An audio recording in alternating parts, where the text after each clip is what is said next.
So let me introduce Elizabeth Davis, Elizabeth, you know what? You work out of Georgia I at am, Atlanta, yes. which is a large market, and you're here to talk to us about cash values and is cash value a good fit strategy for your financial future?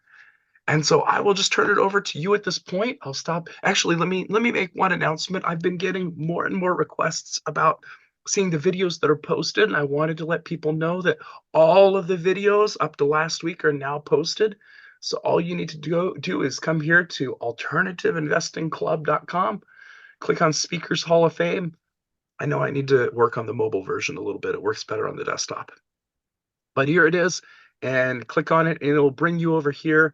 I started putting them up on Rumble because for whatever reason, YouTube was giving me takedown notices, specifically not anytime cash was mentioned or SBA loan. And they would give me no way to actually go and contest it. They would send me to an empty help page that was no help at all. So I decided I didn't want to put the time and energy into dealing with that, and I'm just hosting them on Rumble. But they are all here, located at Speaker Hall of Fame. And I put a lot of time in this week to getting the back catalog of videos ready. I'm this close to publishing about 150 more of them. So hopefully we'll get that maybe in the next week, maybe in the next 2 weeks. But this Speakers Hall of Fame is up to date. You could always come here. One other announcement, we have used the same Zoom link for the past 48 sessions. And if you've looked at the Zoom registration page, this is actually the last day that it's a repeated event. So starting next week, we are going to be using a different Zoom link. I will send that out via email or a page where you can register via email. Um, our provider, SendPulse, who is the newsletter provider I used to send it out to a couple hundred people, for whatever reason, started blocking our Zoom link. And so we're going to be changing that starting next week. So make sure that you look for the email so that you can find the meeting. But as always, we're going to be here at noon Pacific time on Fridays. And with that, I will turn it over to you, Elizabeth. Welcome to the club. Great. Thank you for having me. Happy Friday, all. Let me get my screen share going here. So today we are going to be talking about all things permanent life insurance. So cheers to you for making it. Oftentimes in the marketplace, life insurance gets the shaft. People don't want to understand it. They've heard so many things about it in the past that are unfavorable. They've heard from their uncle or their advisor that they just shouldn't have it, buy term, invest the rest. And sometimes that is true. So we'll talk about when that is true. There are also really unique, interesting, strategic ways that the cash value within permanent life insurance can be leveraged to add value to your world. And we'll talk about what are the attributes of cash value that are good, what are the parts of these policies that don't make sense. And something that is really resonating with a lot of the people that we're speaking to right now is when and how can a permanent life insurance with cash value perhaps add value to what would be a traditional market-based retirement strategy, investing in your 401k, having your Roth, all of those things. So that's kind of where we're headed. So quickly on our agenda, we're going to do a brief introduction of myself, our team, how we function, what we do, talk about how what life insurance is doing in the marketplace right now. When you're out there, what companies should you be looking for? How do you differentiate what makes sense and what vehicles might make sense for you? What are the attractive parts about it? We're going to go through a few examples, and then I'll also go over a third-party study that was done by Ernst & Young that I can also email to everyone who's interested in having the full shebang, the full study. Then we will also talk about, if we have time, how cash value is used for alternative investing. So a lot of our practice is working with folks that are making investments in companies and startups, a lot in real estate. And since you guys are an alternative investment club, we want to make sure we go over that. although it does sound like someone had been here in a past year talking a little bit about that. So we wanted to add something extra and different also. So our goal is that you walk away with a better understanding of when a life insurance asset might be appropriate. You see how it can integrate with and potentially enhance a traditional market-based financial plan, as well as be leveraged for investments. You are better armed with what to look for in the marketplace and questions to ask your advisors. And you have a better understanding of the global pros and cons of permanent life insurance cash value. So if we do that, I think you're all going to walk away with a little bit of value today and be better armed when you're out there having conversations with folks on what this can and can't do for you. So brief introduction of myself. I'm Elizabeth Saylor Davis. I am here on this it's a Seattle day here in Atlanta. Very gloomy, cold day here in Atlanta. I am originally actually from the Midwest. I'm from Kansas, spent about 10 years in Chicago, and somehow found myself in the South. And Atlanta has been very good for me for life and business and family and all the things. I started my professional career as a W-2 employee, 8 to 5, benefits package from the employer, 401ks, all of that. I then moved into entrepreneurship, owning businesses, building a company, franchising it, selling it, which of course looks very different from your 9 to 5 W-2 as far as taxes and lifestyle and planning and all of those things. And then I pivoted into this world where I am now, which is in the financial planning space. As you guys probably already know, the financial planning space can be hard to navigate and understand because so many of us are out there calling ourselves financial advisors, and oftentimes we all do different things. So I've been in this space for about 12 years now. I am a co-owner of 1123 Capital Advisors out of Atlanta. We have a team of about 10 full-time advisors that work with us now, as well as operational staff. So sometimes clients are working with myself and my partner, or they might have better alignment with someone that's on our team. So have made a lot of headway in that space. We're now best in state with Forbes. So we've gotten a lot of traction with that. We manage about $5 billion of assets at this point, and we write somewhere around $800 million of life insurance every year. So we've built quite a practice, and I love it. It allows me to have flexibility and see my kids and build something meaningful. And because of some of the things that I shared when we started about life insurance, the bad rap it gets, all the horrible life insurance that's in the market, and some really good stuff if you know about it and you use it properly.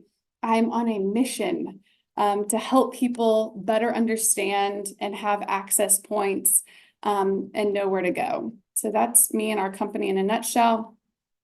So as I say, life insurance is having a moment. So for a long, long time, it was buy term, invest the rest. Why would you have permanent? A lot of the personalities on the radio were telling people this. And so when I first started in this industry about 12 years ago, when I was out and about in the marketplace, I was met with a lot of resistance right away on any kind of permanent, any kind of whole life, any kind of insurance vehicle or tool.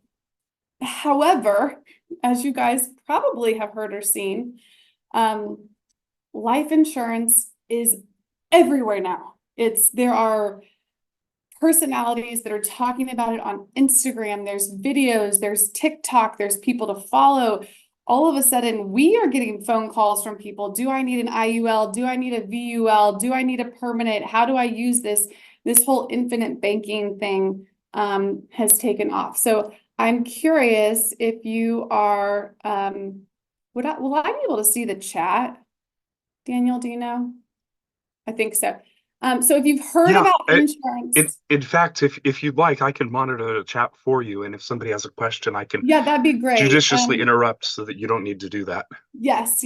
I usually just have people as a way to kind of get a pulse on where folks are. So if you have come across this concept of insurance and maybe wanting to know about it, people talking about it in the marketplace, if you could put like a 1 in the chat, and then we can get like a kind of like a really great idea of people who are seeing it, hearing it. Yeah. So it's coming about a lot more frequently. Again, we mentioned the infinite banking. So it's out there. That's a good thing. That's a really good thing. We love that people are hearing about it, learning that it can be a tool, because it can make a critical difference in the outcome for you financially long term. However, this presents a different set of issues, and that now you have a lot of people who don't know that much, who are out there on these platforms. And so one thing to think about is if people are not licensed, there is no ramification for what they're sharing. So if you have a physician get online and educate people incorrectly, right, their licenses can be challenged. So that is the same when you are working with an advisory group who can brokerage life insurance, but also has all of their series licenses and is aligned with FINRA and SEC. So when you are out talking to people and you're looking for someone to help you, our suggestion would be that you are working with someone who also has investment licenses. They are held to a different standard. Okay, so the insurance marketplace just hasn't been monitored that well, and that's how some crazy things have happened. And if someone is out on their own, running their own, all you have to do is get an insurance license. You can be out there selling insurance. They are really not held to the same standards, and their licenses can't be stripped from them. It's just something to think about. Everything we do, unfortunately for me, is 10 layers of compliance, right? Which is great for you guys, but sometimes it's like, okay, this is overkill. But those are just things to know when you're out there. If you're looking for someone to help you, I would recommend someone who also has an investment practice. And ideally, they're also taking a look at those things for you. They don't have to, they can just help you with your insurance.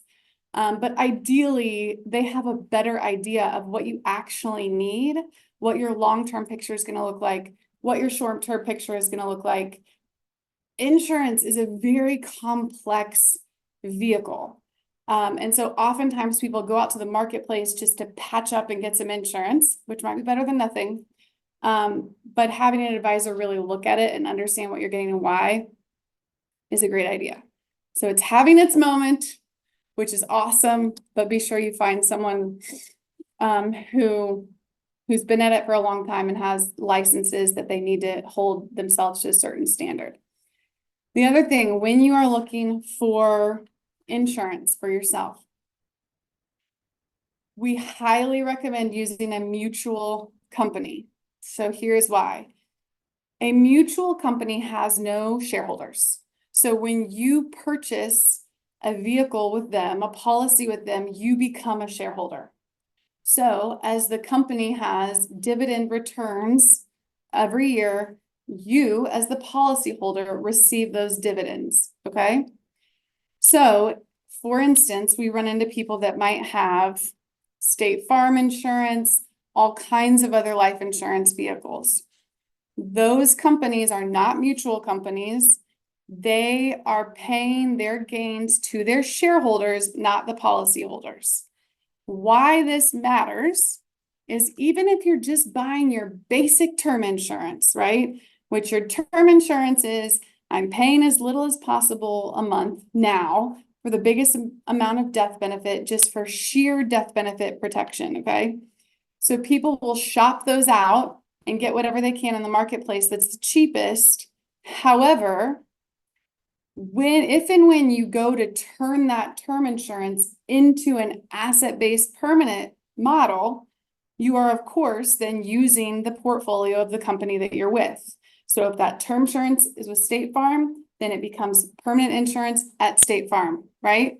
So even if you can only look into term insurance right now, that's all you're interested in having, it matters what company you have it with. And we would highly recommend a mutual company. Penn Mutual, Mass Mutual, New York Life, John Hancock, Northwestern Mutual. Okay, we broker dealer out of Northwestern Mutual, so we can use their products, but we can use any other product in the marketplace. So we actually write more insurance every year with these other companies, but to have access to Northwestern Mutual, you have to be aligned with them. But so when you're meeting with people, when you're meeting with an advisor, you're asking them for sure that you want a mutual company. The other thing that you are asking is what of that mutual company, what is their current annual dividend? All right, so again, if we're using one of these companies and you have bought a policy and it is a permanent policy, every year you're getting accredited a dividend on those dollars. Okay, a lot of these companies have been around for 130 years, 140 years. They're paying positive dividends every year, but those dividends go up and down over time and they fluctuate. They're often performing inverse to how the markets are performing. Okay, so most of these companies right now are crediting 5%, 5.1%, 5.2%, right around that 5% on your money that's within their portfolio. Okay, however, you need to ask, what are the internal costs?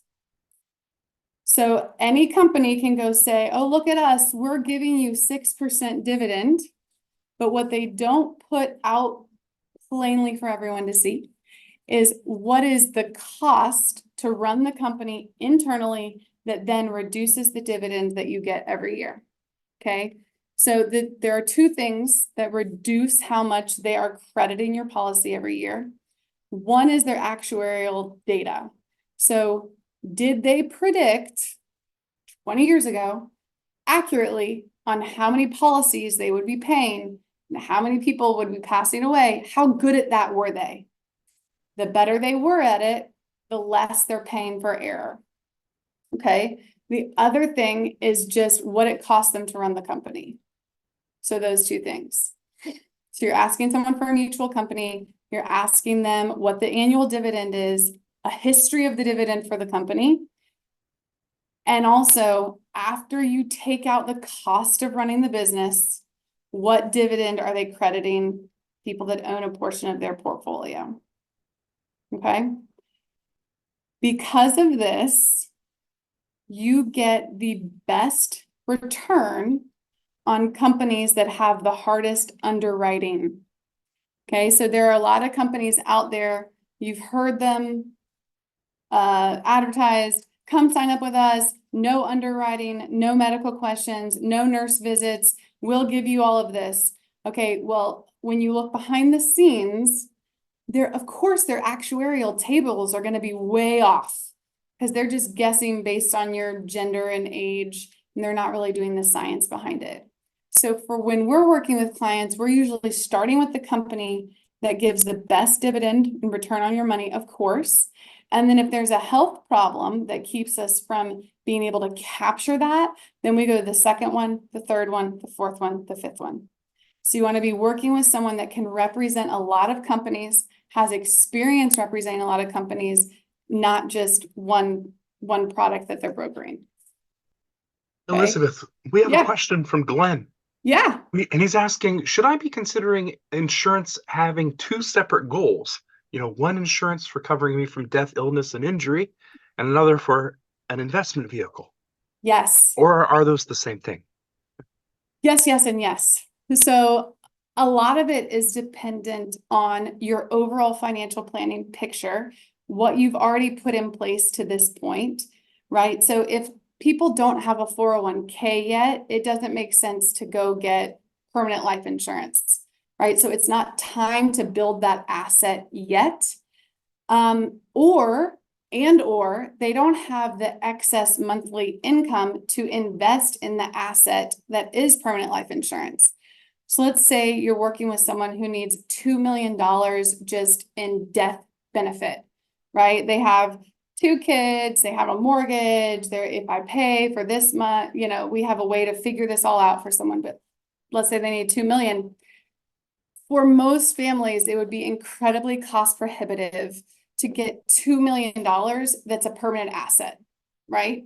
So you might buy most of that in a term $40 a month, just get the death benefit protection in place. And then as budgets allow, and as it makes sense with your other assets, you can turn more and more and more of it into the permanent vehicle over time. So in year 7, you might end up having 75,000 of the overall coverage is in permanent, and that balance up to the 2 million is in term. So you're kind of doing this over time. And as you age, you may need less death benefit. So we're kind of always weighing those things out. Very good question. So the basic tenets of life insurance is kind of who needs to own their life insurance. Should it be term? Should it be permanent? A lot of times people have provided folks with permanent policies, whole life policies, when it does not make sense. Or they have given them term when it does not make sense.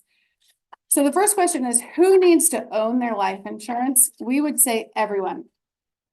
So if you have a great employer, and I don't know what they're currently offering in your package, and they're giving you whatever it is, 1 time your base salary, 5 times your base salary if you're an executive in life insurance, that is great, but does not solve your long-term problem. So in general, we are not looking at your corporate benefit as part of your financial planning picture or as part of your insurance coverage. Because what happens when Daniel is 50 and he decides to leave that company and he's been dependent on that coverage, now he's out on his own, he now needs to go get his own life insurance and he's 15 years older, it costs more money, something could have happened between 30 and 50 that he no longer medically qualifies for insurance. So going out and getting your own insurance that you own, even when you're very young, because it's going to be part of your estate planning, part of your global picture over time, is very smart. You need to own your own, and you need to own it ideally with one of those mutual companies, because even if you're just using it as term now, you want to be aligned with the right insurance company portfolio for when it becomes permanent, most likely over time. It makes the most sense to get term insurance when you are young, when you're paying down debt, when you're looking at the kind of loans that you have, when you're kind of still month to month on starting a family, when you're still building up your career, when you're still looking at, am I getting the full match from my 401k program at work, right? So you're gonna need term insurance, most likely. Most of us all needed term insurance when you're getting started on your own, building your life, and getting those sort of defensive layer 1 foundational financial planning things done.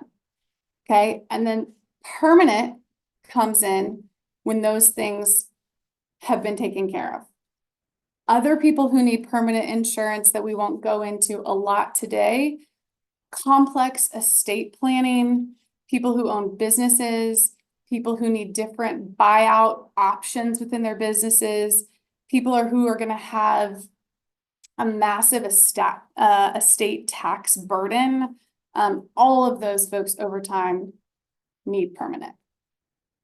All right, cruising right along. So we'll spend a little bit of time here.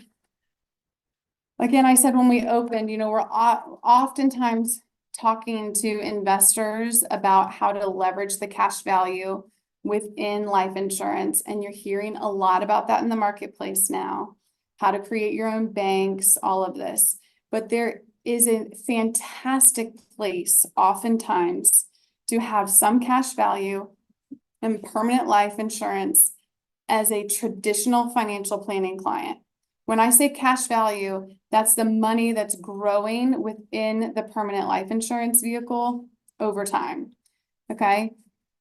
So the traditional planning client is more likely to be an 8 to 5, W-2, might be single, might be married, might have kids, right? They don't have as much fluctuating income usually.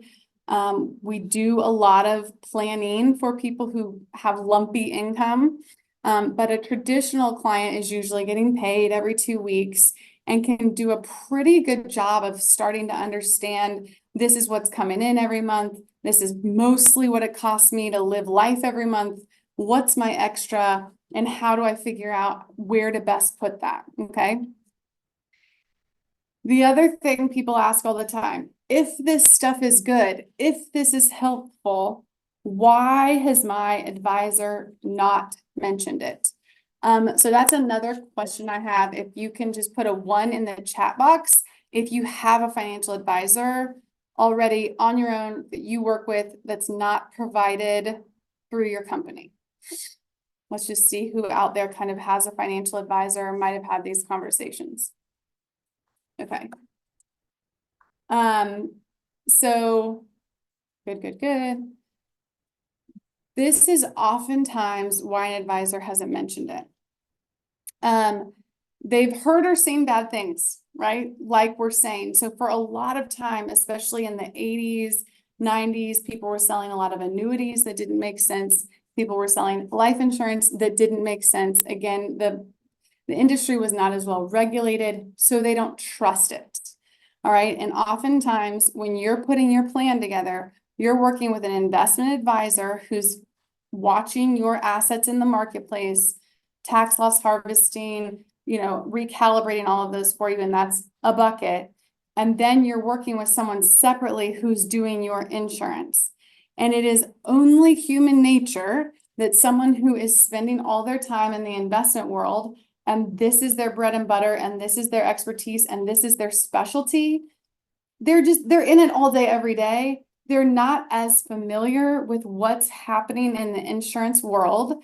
And because they want to take great care of you, they're like, I'm not so sure about all that, but I know about this. Let's focus on this. Just get some term insurance. So it's not in their purview, and they're not rewarded for helping you with it, which doesn't mean they're not amazing altruistic people. It's just not front and center for them. They don't understand it. It's not in their purview. A great financial advisor is going to have a lot of referral partners. So when you're meeting with advisors, either insurance advisors or financial advisors, they should be able to say to you, here are 3 CPAs that you can work with. Here are the 4 banking relationships that we have. Here is who we recommend for high interest. Here's who we recommend for credit cards right now. And here is who we recommend for insurance, right? So even if it's not in their purview, they should have advisors, okay? And that goes for anybody that you're working with, even your CPA. You can ask them, what other professional referral partners do you work with? Who are you collaborating with in the marketplace? Again, and I use the physician example a lot, but a great neurosurgeon is sitting down with his colleagues from his hospital or her hospital or other hospitals, and they are going over cases and complex cases at least once a week. They are taking cases to other experts. So even at our level with what we are building and who we are helping at this point, we are still calling up to home office. We are still meeting with people in the marketplace when we come across something complex we don't understand. So that's just a great indicator of a good partner for you, is that they're willing to connect you with a network of other advisors, and they should have an insurance advisor. And the reason we say this is that if they're a CFP, which is kind of the creme de la creme of all things financial planning, that test, it takes 2 years to study for. It has many sections where you take tests along the way. It's very comprehensive. The entire first portion is on insurance, right? It's critical. It's important. A lot of people, though, if you can be the fancy investment advisor, no one wants to be the insurance salesperson, right? And believe it or not, investments are actually a lot easier to do, a lot easier to roll over. It's an easier business model. But the right thing to do is to make sure people are covered in their insurance. That also includes your disability insurance, homeowners, umbrella policies, all that stuff. So don't overlook insurance. Ask your advisors, why haven't we talked about this? Should we be talking about this? Who do you partner with in the marketplace that knows about this? Really important. They also don't know that they don't know all the levers that can be pulled. So the insurance that we're talking about today is when you buy a permanent policy, in exchange for that, you're getting a portion of the mutual company's portfolio, right? So these companies have $370 billion about each in their portfolios that's what you're getting credit from to get your dividend. All right. Instead of investing those dollars into an ETF or a mutual fund, you're investing the dollars in your insurance into the portfolio of one of these insurance companies, and they're promising you a dividend. Those dividends and the types that we're talking about, permanent insurance, is not in the market. Okay, so it's stable, it's guaranteed, it can't go backwards. But there are all these levers that you can pull. You can actually invest in variable products where you put that premium money directly into EFTs and you're getting, so there are just a lot of things that they don't understand that can be super, super helpful for you. Okay. So as we talked about a little bit on the last slide, like when does it make sense to even start looking at this? Once your debt is mitigated. All right. I actually have a question that kind of follows up on that. Yes. It's from TK Shah, who says, is it more beneficial to have this kind of insurance with younger kids or an adult? And is it advisable to front load the premium? Okay, awesome questions. Awesome questions. And I have examples that I'm going to show you of actually what it can look like on a kid. The younger you are when you get insurance ever is better. Okay, because the cost of the underlying insurance is less. So what was the second part of the question? Oh, premium front load. Yes, if you can front load premium, that's a great way to do it, because the sooner you get more money into an environment, it's just like any exponential growth, right? If you can bolster it by getting a chunk up in front and that's growing at 5% tax-free every year, that feels pretty good. Most people, if we're just looking at traditional planning clients, are starting this from zero and don't have a big chunk of cash on the side to start with. But if you can, yes. So when your debt's mitigated, you have your 3 to 6 months of emergency cash on hand. You're doing all of the base one, like we don't want to leave any free money on the table, right? So if you have free percentages with your 401k from your employer that you're not using, you got to get to where you're doing those. Oftentimes, if they have a Roth within their 401k offering at your employer, you're going to want to do that. So get your market-based dollars where they need to be, because your market-based dollars are still going to win on returns in the long run, right? So we don't want to do this instead of having money in the markets. Although some people who are very risk averse choose that. But as far as traditional portfolio theory goes at this point, we still want you to use your market-based assets, okay? I'm going to show you some data later that it really should be up to 20% of annual savings, not more, that you're putting into vehicles can go into permanent insurance vehicles, and I'll show you that later. But so these are the places where people got in trouble, gave us all a bad rap, running out there selling insurance to people who still had debt and had credit card debt and didn't have emergency savings and weren't using their 401k. So there's a time and a place. So for our first example of how this works, in this scenario, what we're doing, actually, I'm going to go back real briefly. Let's talk about this little funnel over here on the side. When we're meeting with clients and educating clients on their options, this conversation alone can take 30 minutes. So I'm going to kind of gloss through, right? But from a high level, when you're looking at how do I get from where I am today to retirement, right? Financial independence, where can I save my cash? All right. And of course, there's real estate and there's cash, but then these are really large chunks, funnels of where you're going to put money between now and then. And all of them have different pros and cons. None of them are the silver bullet. And the big thing is they all have different taxation, okay? So most of you are probably familiar with the 401k. So you put money in today, you don't pay tax on it today, it grows tax deferred, that's amazing. But when it comes out in retirement, you're gonna pay your full income tax on that when it comes out, right?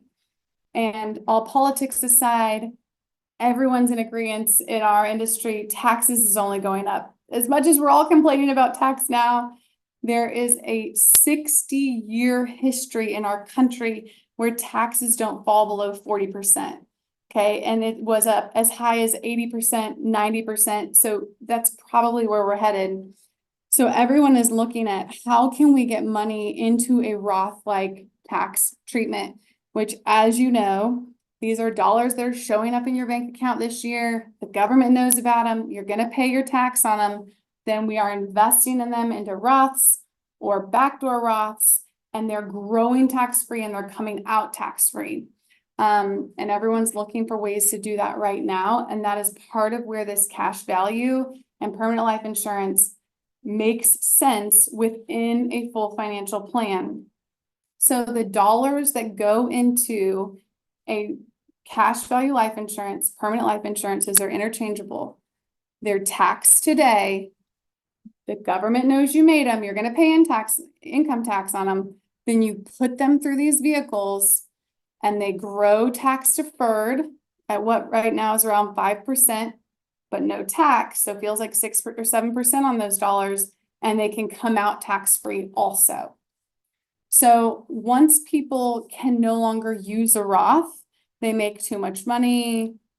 That's another time we're really looking at, some people will call this like a rich man's Roth. I can't use a Roth anymore. I make too much money, or I've already put my full $7,000 into a Roth this year. Where else can I get it into that tax treatment? Okay. So this is an example of something that was created for educational purposes to show you if someone was putting, so the max you can put into a Roth in 2024 is $7,000 in our country, right? So if someone wanted to wrap our mind around, okay, we're creating another Roth-like tax treatment on these dollars, this is how this works, okay? So they say, I'm going to put $7,000 in here a year. That $7,000 a year does get me this permanent life insurance value that you see in the top left-hand corner, okay? So that's great. It did knock out some of your death benefit need probably. And over time, that $7,000 is going in every year. We tend to line up turning these off around age 65 or whenever you're going to retire, which was another thing that was done in the industry that did not make any sense in the 80s and 90s. They would have people set up to pay into these for the rest of their life when you don't have any income and you're in retirement and you're 80 years old. It doesn't make sense, right? So any of the products that we use from any of the companies can be taken paid up. So if you're looking at insurance policies, that's a question to ask someone. Can I take this paid up? Okay, so there's a book, if you're interested in this concept, there is a book you can find on Amazon for $8 or $9. It's called What Would the Rockefellers Do? What would the Rockefellers do? And it is a whole study into why the Carnegies and the Rockefellers and the Morgans and all these people were in about the same position, right, after the Industrial Revolution, and how the Rockefellers still have money today and the other families don't, and how they leverage life insurance to do that. Back in those days, you could take $1 million and throw it into a life insurance policy all today in year one, okay? The government got wise to that and said, this is not an insurance policy. This is you finding a loophole and a way to not pay tax on that $1 million as it grows at a dividend every year for the rest of time. So what they did is they said, to show us that it is actually insurance, you need to pay into it for at least 7 years. All right, so any of the policies that you are looking at, you want to make sure you have the option to take it paid up, which would be at the earliest at 7 years. Okay. So we're usually lining these up with retirement. So if someone had put $7,000 a year into this, by age 65, their death benefit has grown to 619,000. Okay. Their accumulated value at this time, the cash that they can access in the policy, is $337,000. So when we talk about cash value, that's your accumulated value. That's what you can access in this column at any time. All right, so at 65, they put in 196,000. They have 337,000 available. All right. They can quit paying at any time. And here, when they did this 7,000 this year, they put in 7,000, but the account grew by 21,000. It's a pretty solid return, considering this is also principally protected, guaranteed, can't go backwards in the market, right? At any time, let's say here at 60, they have a health crisis, they want to buy an investment property, they're paying for a grandchild's wedding, you can access this money. And let's say they take $100,000 out of this and they died the next day, their family would get 440,000 instead of 540,000. So you don't ever have to pay this accumulated value back if you don't want to. Your family will just get less that when you pass away. Okay. So at this point, at 83, this person has put in 322,000. They pass away. They give $1.1 million to their family tax-free. Dying is not our favorite way to get a good return on our dollars, but there it is. So here are the pain points of these, right? Because I said nothing is a silver bullet. Nothing is the answer for all your dollars. Here is the pain point. When you get started, you do not want to put $7,000 in this and then show up tomorrow and say, I want that 7,000 back. Because there's no money there. The first few years, this cash value is paying for the insurance company being on the hook for this ever-increasing death benefit your whole life. So equate it to if you started a 401k tomorrow, and then you went next year to get your dollars out, you're paying tax, you're paying penalty, not a good investment. If you put your money into a brokerage account, and then the markets pull back, and you go to get your money out next week, not a good investment. It's the same here. It takes a couple years, this building phase, for this to really get interesting. Elizabeth, we've got 2 good questions in the chat right now. Okay, great. Maybe 3. Mario just put one in. But Glenn is asking, who underwrites the insurance company and what protects me if an insurance company goes bankrupt? That is a great question. So the insurance companies are underwritten by all of the companies, Moody's and all of the rating companies that are looking at every mutual fund and every company in the country. So there are 2 companies in our country right now with a AAA rating with a positive outlook. It's Microsoft and Northwestern Mutual. So there are companies out there, third-party companies that are underwriting and making sure these companies are stable. You have no protection on your dollars if the company were to totally crumble and collapse. However, these companies have been paying a positive dividend since 1872 every single year. Years when the market's been down 25%. So the general understanding in the marketplace is if these companies are in a bad spot, we're probably in nuclear war. I mean, it just has never happened. We don't think it's happening. It would take a catastrophic event, but that doesn't mean it couldn't happen. All right. And then Manju is asking, how are taxes handled after the death of the policyholder? There aren't any. So go ahead, elaborate a little bit on that. Yes. So there are many ways to access the cash in here. It's kind of like a Swiss Army knife vehicle, right? There are several different things you can do with it. One way that you get a return on these dollars is you pass away and your family gets this death benefit. When that shows up, there is no tax on those dollars.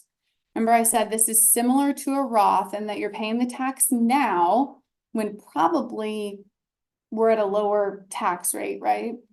They're growing tax-free and they come out tax-free. So if you pass away, the death benefit is not taxed. There are also several different ways to access your accumulated value to make sure that the dollars in there are not taxed. One is you call whatever insurance company your policy is with. You take a loan directly from that company. So here again, if I'm at 255,000 when I'm, oops, I went to the wrong page.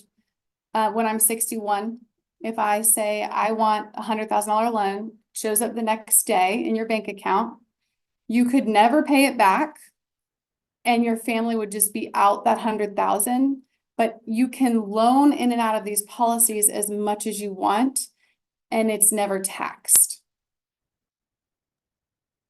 Mario is asking the question, Mhm. besides the monthly premium, what other fees are associated with permanent insurance? Brilliant. So the other fees are going to be the cost that it is to run the company. So most of them are running at 4 basis points, 6 basis points, the good mutual companies. So that's the cost. And then the dollars are making today 5% tax-free gain. So let's say if you're thinking that's a 6.5, 7% gain minus that 0.4, right? Your return is going to be about 6.6%. And last question that we have currently right here, and just so you know, we have 9 minutes left in the meeting. Are you serious? I'm Okay. sorry. Frozen, You have a I'm lot of frozen. slides, so okay. Okay. Don is asking, you take a loan out of the insurance, is there interest on the loan? What determines that rate and who gets the interest? Great questions. The interest rate when you take the loan from the insurance company is going to match the current dividend, right? So it's going to cost me 5% to access these dollars and the dividend is 5%. So the money that you're loaning is not gaining that 5% that year. And when it's paid back with the interest, that's just going right back into your policy, right? Yes. Yeah. Okay. Yep. All right, right, I'll so let you jump to whatever slides I you know want to. I'm We've gonna got cruise. 8 minutes left. So this is the other really powerful thing when you are having some cash value on the side. This is a study that shows the real market returns 20 years in the market from 77 to 96, okay? This person in the blue only has market-based assets. So they have their investment accounts, their 401ks, their Roths, right? If you arrive at retirement with all of your money in the market, you have no option but to pull from those assets when the market is down. Okay, so this shows this person retires with 1.5 million. They're pulling what they need to live on each year. It's going up a little bit with inflation. When the market has down years, which on average is every 7 years, okay, and they have nowhere to pull from but those market-based assets, they end up with about 1.47 million. So they started with 1.5, they end with 1.47 at the end of that 20 years. Here is the exact same portfolio, exact same market data. This person has somewhere to pull from when the markets are down, right? So you're 75, you're in retirement, most of your assets are in the market. It's now lost, right? Like 2022, we say instead of selling out of your 401k to live, we're going to go pull money from your cash value, enable your portfolio to rebound, then we go back to live on it. And the data is staggering as far as what it does for your portfolio. I was going to tell anyone, if you want a full copy of this study, email me and just put article in the subject line. Ernst & Young did an entire study on if you arrive at retirement with only investments, if you arrive with 10% in permanent life insurance and 10% in annuity. They went through all of these different scenarios to kind of show you the power of what's going to give you the biggest return. And it's about 30% going into permanent life insurance, 30% in market-based annuities, and the balance in investments.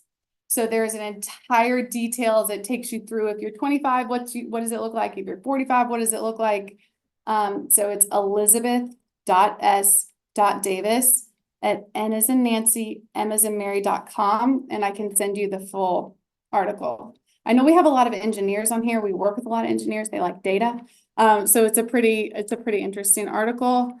And this is just an example of how we're working with investors on they're usually looking at their home runs, money in their business that they're making, money in their real estate investments.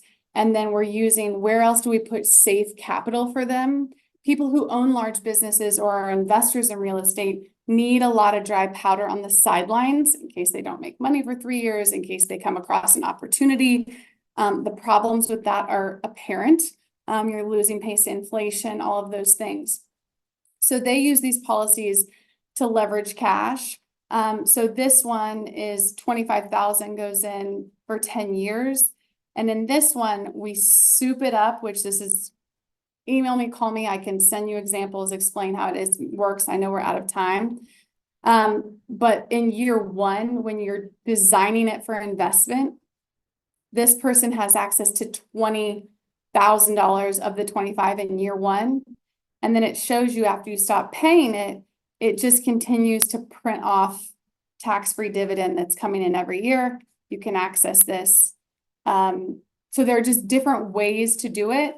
And the only other example I had was when we do it on a child. So if you're older, if you don't have great health, you can put it on a spouse. If you use a child's age, you still own it. You own the cash in it. You can gift it to them. You can not gift it to them. All those things. How are we doing? How are we doing on time? We've got 3 minutes left. Okay. Any last questions in 3 minutes?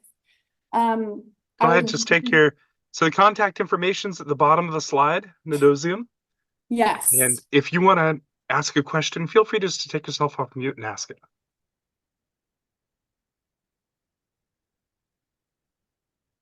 All right. No questions because I explained every possible scenario, Daniel. I'm sure of it.